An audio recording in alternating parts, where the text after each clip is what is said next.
So yun yung nararamdaman ko sa inyo, na talagang palaban kayo, lumalabas yung competitive side nyo, and kahit na sabihin natin may mga struggles, may mga challenges, may mga balakid, hindi kayo nagpapatalo. And isa yan sa mga good traits nyo, mga kapiksi, kasi kayo din naman yung magbe-benefit, no, kapag ganyan yung attitude nyo palaban.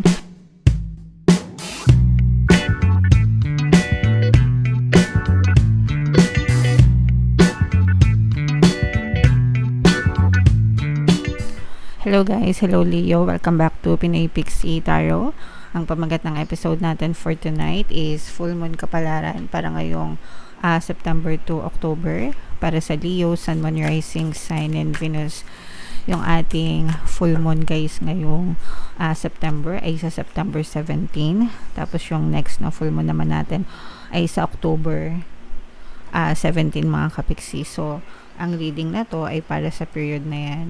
And ang pamagat ng ating full moon guys ngayong September ay harvest moon. Isa rin ito guys na na super moon. So kaya mapapansin nyo na yung buwan is talagang bilog na bilog, malaking malaki mga kapiksi.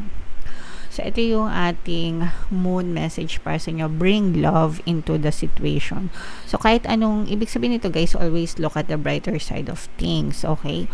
Kahit ano pa yung sitwasyon na pinagdadaanan natin, negative man, or positive, or especially negative. Syempre, pag positive, maganda naman talaga yung pakiramdam natin, di ba? Pero, mas lalong dapat na paglabanan natin yung negative na nararamdaman natin kapag negative din yung situation natin. So, we have to bring love in the situation. We have to look at the brighter side of everything that's happening to us, mga kapiksi, para gumaan yung perception natin dun sa nangyayari and hindi siya masyadong maging mabigat, no, sa ating mga dalahin. Okay? Ibig sabihin, always look at the brighter side. Mga kapiksi. Okay? Attune to the moon. Explore the idea that it's not what you know, but whom you know. Okay? So, hindi yung dito sa mga sitwasyon, no, na pinagdadaanan natin, guys, doon, most of the time, doon natin nakikilala yung mga tao sa paligid natin, di ba? Malalaman natin if significant ba sila or insignificant.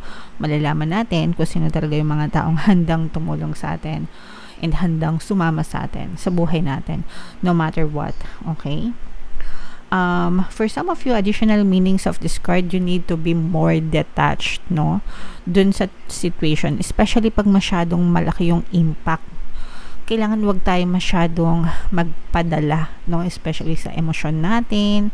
Wag tayo magpadala sa mga bugso ng damdamin. Detach tayo ng konti. It happens for a reason, ika nga, no? And whatever the reason may be, palagi meron yan parang magandang matututunan ka, mga kapiksi, and ikaw din yung magbe-benefit doon. Okay?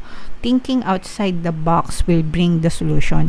Mas maganda kung, let's say for example, nakaranas ka ng negative experience or problem, manghingi ka ng advice sa ibang tao or suggestion, kasi maaaring meron silang ibang perspective na nakikita bukod dun sa perspective mo. And in doing so, mga kapiksi, pwedeng mas makahanap ka ng mga solusyon or mas mabilis kang makahanap ng solusyon dun sa mga problema. Okay? And for some of you, parang you are also being advised, mga kapiksi, na i-raise mo ang iyong karma by doing some charitable work, mga kapiksi. Okay? Para ibig sabihin guys ng karma, di ba? Yung palagi kong sinasabi sa inyo, you always get what you deserve through karma, through the law of karma. So, good intentions equals good karma, bad intentions equals bad karma. So, kung gusto natin na palagi maganda yung nangyayari sa buhay natin, mga kapiksi, more blessings pa, ganyan, let's increase our charitable works, guys, no? And hindi lang yan sa pera, no? Hindi lang pagtulong sa pera natin tayo nakaka-increase ng charitable works, pero a lot of things na kawang gawa yung pagtulong sa ating kapwa na hindi tayo nanghihingi ng kahit na anong kapalit mga kapiksi. Okay? Alright, so comment down below. Leo, if feeling nyo naka-resonate kayo dyan. Tingnan natin yung ganap sa inyo guys ngayong full moon season. Shuffle natin to. Habang sinashuffle ko to guys, panoorin nyo muna yung video natin regarding sa ating paano mag-manifest ng abundance video course. Kapiksi, sawa ka na ba sa mga struggles at hirap sa buhay mo? Masipag ka ba at masikap sa buhay ngunit hindi ka pa rin umaasenso? Ilang beses ka na bang nag-attempt mag-negosyo at mag-invest pero palagi ka pa rin nalulugi? Sa pagkakataon na ito ay maaaring may subconscious beliefs ka na nagiging balakid sa iyong pag-unlad at pagyaman. Introducing, paano mag-manifest ng abundance video course. Dito ay matututunan mong ma-overcome ang mga balakid mo para tuluyan ka ng umunlad, umasenso, sumagana, maging matagumpay, successful at maswerte sa iyong kabuhayan, pera, trabaho, negosyo sa lapi at kaperahan ng bonggang-bongga. Dali, mag-send na ng email sa pinoypixie@gmail.com at simulan na ang iyong pagyaman ngayon. Alright, so sa lahat ng gusto mag-avail ng course guys, mayroon tayong discount ngayong September, 500 pesos discount until September 30 guys, kaya i-avail nyo na yan, sobrang ganda. And meron din tayong bagong course mga kapiksi, paano mawala ang third party at magkaroon ng harmonious na relationship guys, para mawala yung mga kabit ng mga jowa nyo. 20% discount naman yan until September 30 mga kapiksi, so i-avail nyo na guys, sobrang ganda. And ito guys, sobrang ganda din ng reading nyo. Actually, this is both negative and positive. Pero nararamdaman ko guys yung palaban energy nyo, no? So, Leo guys, kaya I represent ng King of Wands. Ito yung ating moon energy. Palaban energy mga kapiksi. Ibig sabihin, hindi kayo basta-basta sumusuko. Palaban kayo sa mga hamon ng buhay. Palaban kayo sa mga nangyayari sa buhay nyo. No one can bring you down mga kapiksi. Kahit na may mga challenges. Kasi yung iba sa nyo, you may be facing with challenges, no? Competition, ganyan. So, let's say for example, sa trabaho, baka nahihirapan kayo. There may be a lot of competition. Syempre, pagdating sa trabaho, gusto natin yung performance level, di ba? Kasi kapag nagpe-perform tayo, meron yung mga incentives, bonus, sometimes pwede ka pang maging ma-promote or tumaas yung sahod mo. And ganun din sa negosyo, kailangan talagang competitive ka kasi marami kayo na pare-parehas ng niche, 'di ba, sa market, ganyan. So kailangan palaban yung iyong pagbenta or pagbebenta para talagang makasales ka. Or mag-increase yung sales mo. So yun yung nararamdaman ko sa inyo, na talagang palaban kayo, lumalabas yung competitive side nyo, and kahit na sabihin natin may mga struggles, may mga challenges, may mga balakid, hindi kayo nagpapatalo. And isa yan sa mga good traits nyo mga kapiksi, kasi kayo din naman yung magbe-benefit, no, kapag ganyan yung attitude nyo, palaban. Hindi yung palaban guys na nakikipag-away, no. Hindi yung palaban na barumbado, hindi ganon. Pag sinabing palaban, yung tipong competitive, no, talagang push ng push, go ng go, hindi nakikipagsabayan, hindi nagpapaiwan, hindi nagpapatalo sa buhay.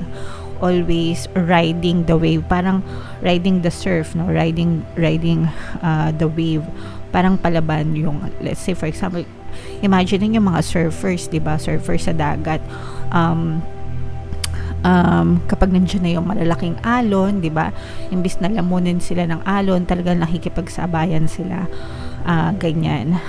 So parang ganun kayo mga kapiksi, nakikipagsabayan kayo sa malalaking alon, hindi kayo natatakot. Kahit nasabihin natin yung iba merong katiting na takot, pero ino-overcome nyo siya mga kapiksi. So napakaganda. Sana naintindihan nyo yung ibig kong sabihin, okay?